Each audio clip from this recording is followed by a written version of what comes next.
এই guys, this is পূর্বী আর নিয়ে চলে এলাম নতুন ব্লগ নিয়ে।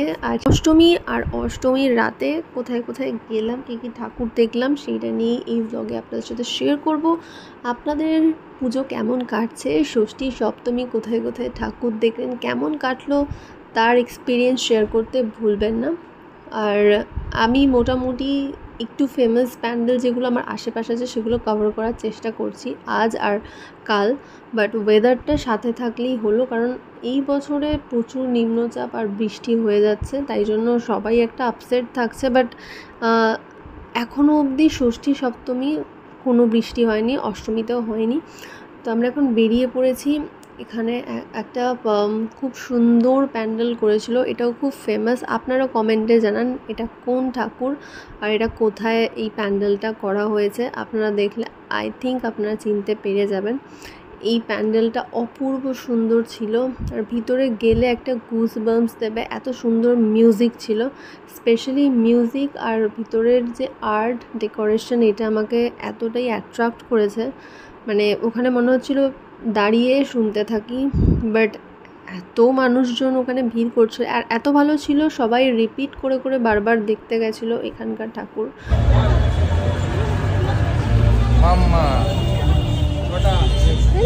ঠাকুর দেখতে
নেক্সট চলে এসেছি।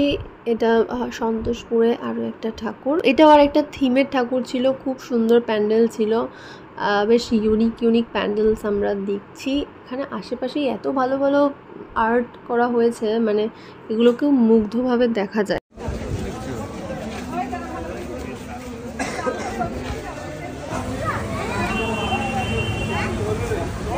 নেক্সট চলে এলাম আমাদের আরও একটা এখানে প্যান্ডেল হয়েছে, এখানে থিম ছিল সার্কাস। তো সার্কাসের যা কিছু হয় সব কিছু দেখুন, ওভারঅলি খুব সুন্দর করে সাজানো। এখানে ঠাকুর দেখে তারপরে মা এসেছে।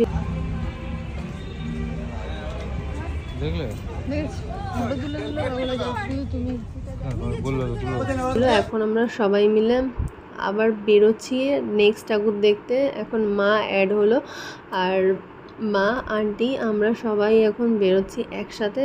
এতক্ষণ আমরা দুজন দেখছিলাম, তো আমরা বেরিয়ে পড়েছি এখানে আরও একটা প্যান্ডেল দেখতে। এখানে প্রচুর সন্তোষপুরে অনেক ফেমাস প্যান্ডেল রয়েছে।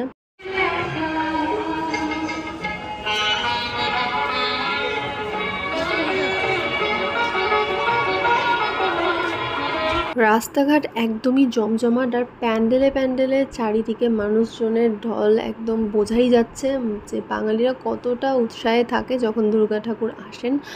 আর আমরা ভেবেছিলাম এবছর সত্যি খুব বাজে ওয়েদার থাকবে, কারণ পূজার স্টার্টিংটা খুব খারাপ ছিল, সব সময় একটা ঝড় বৃষ্টির চলতেই থাকছিল। তাই জন্য এবছর সবার একটু মন খারাপ ছিল যে ঠাকুর দেখতে পারবে কি না। বাট আমরা দেখতে পেরেছি, অনেকগুলোই খুব সুন্দর ঠাকুর আমরা দেখেছি, প্যান্ডেল ভিজিট করেছি। তো চলে এলাম এটা আরও একটা নতুন প্যান্ডেলে। তো এখানেও ভিড়টা জাস্ট দেখুন, ভিড় দেখার মতো একদম। আর আমরা যে টাইমে এক্সপেক্ট করি দুর্গাপূজা একটু অক্টোবরের টাইমে হলে মোটামুটি ঠান্ডাটা হালকা থাকে, খুব ঠান্ডা তো থাকে না, নভেম্বরে ঠান্ডা পড়ে।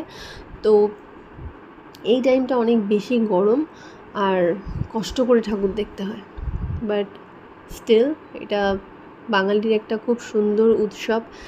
যতই কষ্ট হোক মানুষ এটাকেই উপভোগ করে। আমরা এখন সবাই মিলে এটার মধ্যে এখন ঢুকছি। এটা খুব সুন্দরভাবে একদম গোল গোল করে রাউন্ড করে ভিতরে উঠতে হবে প্যান্ডেলটা দেখতে। তো ভিতরেই অনেকটা হাঁটা পথ রয়েছে, খুব ইউনিক একটা কনসেপ্ট। আর ওপরে দেখুন এখনও ফ্ল্যাশ হয়ে যাচ্ছে, মানে বৃষ্টি আসার চান্স রয়েছে।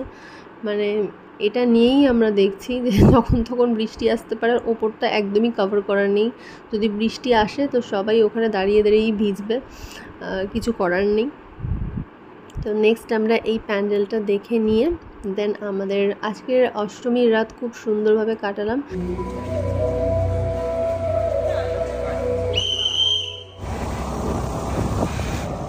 ডাল হয়ে আছে।